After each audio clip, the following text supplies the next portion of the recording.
he said the boy is alive, right? Kennedy Onyango's story was very moving at the All Saints Cathedral, and many others.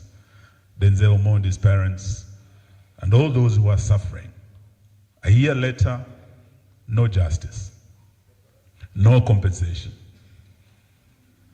And it reminds me of one of the poets, Jonathan Carriara. He wrote a poem, and he called it Grass Will Grow. And it was a poem by a parent mourning the loss of a child. They said, Lord, if you have taken my child away, then give me strength to dig his grave. And Lord, send me a little rain, for grass will grow. But he said, Lord, do not send me madness. I asked for tears, but do not send me moon-hard madness to put a snag in my skull. It's as if Jonathan Carriara was one of the parents here. One of the parents whose children had bullets lodged in their skulls, had their brains splattered on the people's house in Parliament and on the streets. They did not aim at the legs or the arms to disable. They aimed at the head. They splashed their brains and they killed them. A year later, no justice. Those who went out in 2023 during the Azimio protests, 75 young people were killed. One was Brian in Nyalenda with his brother. They were beaten, dragged out of their homes and killed. Just like Brian, who was killed, I think it was the Sultan Hamud went with His Excellency to bury the young Brian. We cannot forget these young people. They've been waiting for justice for 2 years. But do you expect justice from the Ruto regime? Do you expect justice from the Ruto regime? A regime that will pick a young man, Albert Ojwang, from Homa Bay, bring him to Nairobi, less than a kilometer from where we sit, Central Police Station, they murdered the young man. Then they said he had committed suicide, that he banged his head on the wall until he died. Can you believe such a regime? A regime that shot young people in Kitengela, Charles Owino, Shakil and his colleagues. Then they hide the bodies and say, these were car accident victims from Juja, and they cover up. We've heard today from Shakil's parents. They tried to cover up, but they went and found out what had happened. Can you trust a regime like that to do justice? If they were covering up, the police bullets, if they had not been found lodged in the heads of these young people, we would never have known their story. And that is why today I want to thank, I don't know where Ben is, and the young people, the brains behind this organization. We salute you, and we salute all the courageous young people who through their brilliant ideas such as this, and through their rage, backed by their courage, who came out to face this ignoble regime. Today, we also thank J.B. Muturi and this team for accepting to take the onerous task, because it is not easy. And just starting from what we have heard here, there are many Kenyans whose stories are still untold, who would want to come up and open up and speak and let their stories be heard, because this government will always try to cover up the truth. But through a system that we are setting up, truth will come out and justice will be done. And even if it's not done by this regime, as your incoming government, we want to give you our word, justice will be done. So the work you'll be doing is not just academic work. from what you're doing in the next 12 or 15 or so months, we have no doubt from every corner of Kenya, we have heard Kenyans speaking loud and clear that this regime will be a one-term regime. And if it's a one-term regime, it means it's a regime that has less than 2 years. By the time this commission completes its work, we will be ready under the new regime to implement the work that you are going to be doing. And we will, because one thing we have said as the People's United Opposition, there are three things we are seeking: unity, liberation of this country from this corrupt, bloodletting regime.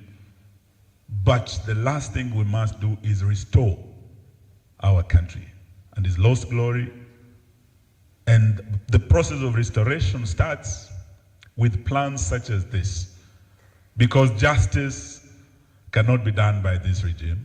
We need to restore hope by the people of this republic in our key institutions, the judiciary, parliament that has been captured. There's completely loss of faith in this parliament because it was captured. So today, even as we launch this commission on the restoration of justice, we want to say we must learn from our lessons. I was the Minister of Justice in the Kibaki regime, and when I took over that ministry, the Truth, Justice and Reconciliation Commission had been paralyzed. There was an attempt to abort that commission, the Ambassador Kiplagat Commission. We were able to work around the clock to get the TJRC Commission to complete its work, to compile its report, and to submit this report to the President, Mwai Kibaki, Vice President Kalonzo Musyoka, and Prime Minister Raila Odinga. I was a member of the 10th Parliament, and JB Muturi is right, because after that report was presented, in the 11th Parliament, some things happened that actually made sure that report was never implemented. These are some of the steps we must take outside the regime that is unwilling to do justice, and through such innovative means, we will be able to achieve it. We are hearing a president give an empty apology, a conditional apology to the Gen Zs. And that president does not want to face the truth. I've heard him today talk about peace and security and tell the police of Kenya he's 100% behind them. He has confidence in them. You do recall a year ago, after the Gen Z killings, that same president came out and said there was a gang of dangerous criminals who wanted to overthrow his government. And he said the police did a commendable job. He congratulated the police for the killings and the work they did, killing our young Kenyans. A year later, on the eve of the commemoration, he has today at State House hosted the same police and commended them for the good work they're doing. And he has told them he's 100% behind them. To me, this president has given the signal to the police to do tomorrow what they did best on the 25th of June last year. He unleashed the police on the people. He unleashed the military on the people. Today, as we speak, we've heard from His Excellency Kalonzo Musyoka. Over 4,000 goons have been hired. How desperate can you be, Banarut? Shame on you. Shame on you. That you can unleash the rogue police on your citizens. Even deploy the military against your citizens. A year later, KDF stands deployed against the citizens of the Republic of Kenya. Anywhere within this republic today, William Ruto, because of the parliament that's under capture, has a blank check to deploy the military against any citizen in any of our 47 counties. God forbid if Bwana Ruto you want to use the military tomorrow. If you want to use the police in the manner you used them last year. And if you and your teams want to deploy goons against these children, all we are asking, as Jonathan Carriera said, is that Lord, give us the strength. Give the parents the strength to come out tomorrow and mourn their children. To come out and have the strength to lay flowers at the gates of Parliament, to commemorate their children. And in this endeavor, as the People's United Opposition, we will stand with you, the families, the victims. We will walk with you tomorrow. And we're asking the police to do what they are supposed to do constitutionally. Don't criminalize protests, demonstrations that are rights guaranteed by Article 37 of our Constitution. Your work is to escort and provide security for the demonstrators. It is not to shoot and to kill innocent, unarmed protesters. So tomorrow the world will be watching. We appreciate and welcome the strong statement by the international community. All the diplomats have said to Bwana Ruto, demonstrations are guaranteed by your constitution. Allow Kenyans to protest peacefully tomorrow. As the People's United Opposition, we ask all of you who come out tomorrow to do so peacefully. Don't come armed. Do it in the same style the Gen Zs did it.